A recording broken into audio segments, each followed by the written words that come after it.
বিদেশ যেতে চেয়ে এবার আদালতের দৃষ্টি আকর্ষণ করলেন অভিষেক বন্দ্যোপাধ্যায়।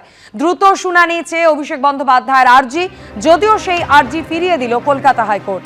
বিচারপতি সৌগত ভট্টাচার্যর এজলাসে দৃষ্টি আকর্ষণ করেছিলেন অভিষেক বন্দ্যোপাধ্যায়।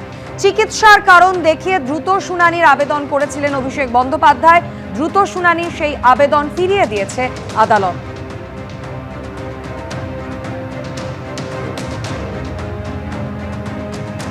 বিদেশ যেতে চেয়ে আদালতের দৃষ্টি আকর্ষণ করলেন এবার অভিষেক বন্দ্যোপাধ্যায়। দ্রুত শুনানি চেয়ে অভিষেক বন্দ্যোপাধ্যায় তিনি আর্জি জানান, যদিও সেই আর্জি ফিরিয়ে দিল কলকাতা হাইকোর্ট। বিচারপতি সৌগত ভট্টাচার্যর এজলাসে দৃষ্টি আকর্ষণ করেছিলেন অভিষেক বন্দ্যোপাধ্যায়। চিকিৎসার কারণ দেখিয়ে দ্রুত শুনানির আবেদন করেছিলেন তিনি। দ্রুত শুনানির সেই আবেদন ফিরিয়ে দিয়েছে আদালত।